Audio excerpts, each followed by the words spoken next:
From the studios of Tucson Business RadioX, recorded in the Stewart Title corporate offices on Broadway, you are now listening to The Mark Bishop Show. And now here's your host, Mark Bishop. And welcome to another very interesting show. You know, we're hearing more about artificial intelligence every day now. And there has been an artificial intelligence breakthrough from NYU, Langone Health, and Facebook Artificial Intelligence to significantly accelerate MRI scans. This sounds interesting. So let's find out how fast MRI would be better for patients, broaden access to scans, and potentially change how MRIs are used. So my guest from NYU Langone Health, Dr. Michael Hecht, and Facebook Artificial Intelligence, we have Nafissa Yakubova. Welcome to you both. Thank you. Hi, Mark. Great to be here. Well, after 2 years of collaboration, I believe, your team has developed a new way to create MRI images with artificial intelligence and using just 1/4 of the data of a traditional scan. Now, a first-of-its-kind clinical study to be published in the American Journal of Radiology shows that these AI images are just as diagnostically accurate as traditional MRIs. So does this mean that a scan that today would require you to hold still in the machine for an hour, which I hate, by the way, could be, one day soon, just a matter of minutes? That's exactly correct, and that's what's so exciting about this. Most people agree with you. It's hard to lie still for a long period of time in the magnet, and if we can do it faster, it'll be a much better patient experience.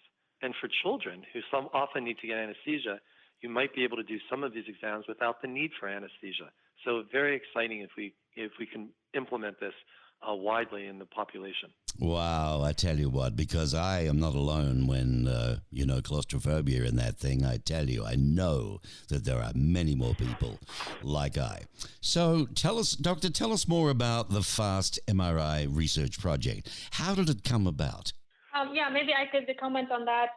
We at Facebook AI research team have been looking into challenging AI problems to solve, but at the same time, we wanted to have a real-world impact to do something good with AI in society. So we reached out to NYU Langone team, where they have already been looking into making MRIs go faster using AI.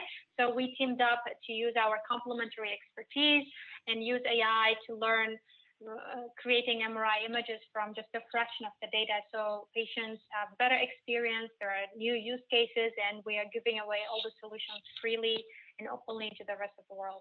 So how is FAST MRI taking a different approach than most research in AI for medical imaging? That's really an interesting and great question. So most people, if you look into the press and you hear about it, what you hear about is AI making diagnosis, trying to look at an X-ray or look at a CT scan and help the radiologist make the diagnosis.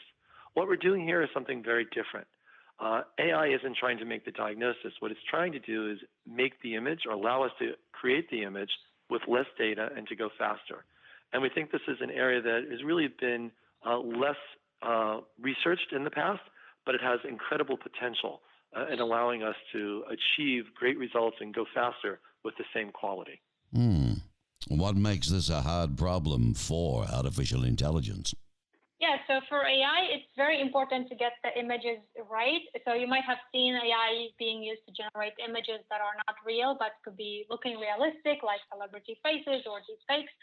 But in this case, we are using real clinical data, just undersampling it, using just a fraction of it. And for AI, the challenge is to create an image without guessing, just creating, using the MRI knowledge in the system of the models you built, and make sure the images you generate don't just look nice and nice to look at, but also contain all the little details, every information that it should contain there, so doctors can make diagnostics. So the challenge comes in here to make sure that you can validate in the clinic, and that's what we are demonstrating in the study that we published. Well, I'm speaking with Dr. Michael Hecht and Nafissa Yakubova. Very interesting. This is a big breakthrough. It's great news. Now, this rigorous clinical study that you did shows fast MRI can work in the real world, 4 times less data. Fast MRI creates images that are diagnostically accurate as traditional MRIs. So my question to you would be, tell us about the clinical study. What exactly did it find? Sure. So what we wanted to do is after we developed this model, we wanted to say, how does it really perform? So we looked at 108 patients who came in for an MRI examination of the knee to look for internal derangement, a meniscal tear, a ligament tear, cartilage injury, or bone abnormalities. And we scanned them using our traditional technique. And then we were able to take some of the data that we had acquired and essentially throw it away. And we reconstructed, using the artificial intelligence network, the same images.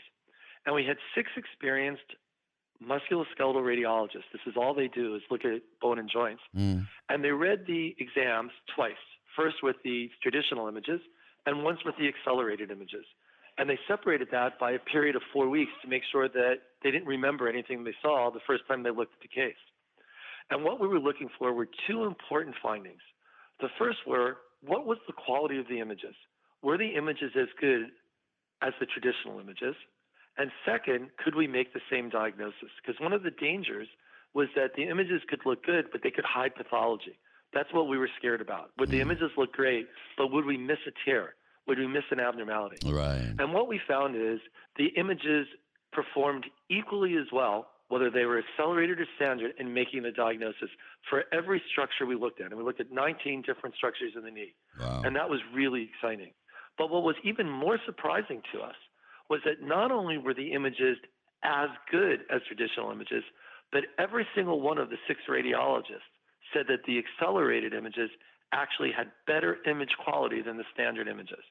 And the reason that was so exciting is that meant that there would be no resistance to implementing this new sequence once it gets regulatory approval, and it can really be implemented widely for patients. Well, I feel for you. You guys must have sort of, held with a bated breath on the results because you weren't really to know how it was going to come out, and you had some concerns, as you say, and it proved it absolutely beautiful. You must have been ecstatic at the time. I mean, faster MRI scans, let's face it, it's got to be better for patients, clinics overall, and communities, and I guess it could even enable new use cases for MRIs. Would that be right? That's absolutely true. And that's one of the things that's so exciting for us. As a bone and joint radiologist, you know that if you hurt yourself, the first thing when you go to a doctor is they get an X-ray. And an X-ray can diagnose a fracture, but it can't tell you anything about what's going on with your muscles, your tendons, your ligaments. So most of the time, those X-rays are normal, and then you have to go on and get another test. And there is some radiation involved with the X-ray. It's a small amount, but we want to use as little radiation as possible. If we can make MRs faster and cheaper, instead of getting the X-ray and then waiting to get your MR, you can just get the MR as soon as you see your doctor that same day. It could be a walk-in MR, and you can get your answer without any radiation. One of the other areas that's very exciting for us is stroke. So this is a huge problem, as you know, and there are new treatments, if you can diagnose stroke very early, that can intervene to limit the damage. But you need to image to see what's going on before you do these techniques. Currently, we use a CT scan because it's faster. Studies have shown that MR actually gives you more information, but we usually don't use an MR because of the time it takes. If we can make an MR of the brain faster, we can change the paradigm of how we image and start by using MR instead of CT scans. So there's a lot more use cases that we can use MR, decrease radiation, and get more information and get that information faster to improve patient care.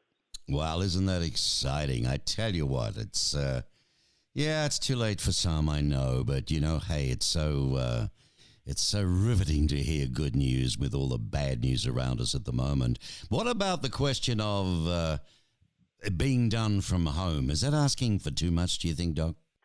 So at the moment, the answer is yes. Right now, we don't have home or portable MRs.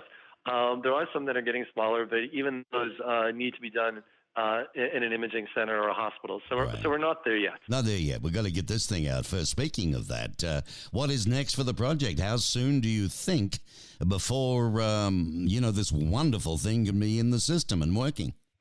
Yeah, the next we're looking into different body parts like brain, abdomen, to make sure that we can use fast MRI in all MRI settings. And then also working with the manufacturers of the MRI scanners, giving our solutions freely to them so they can incorporate.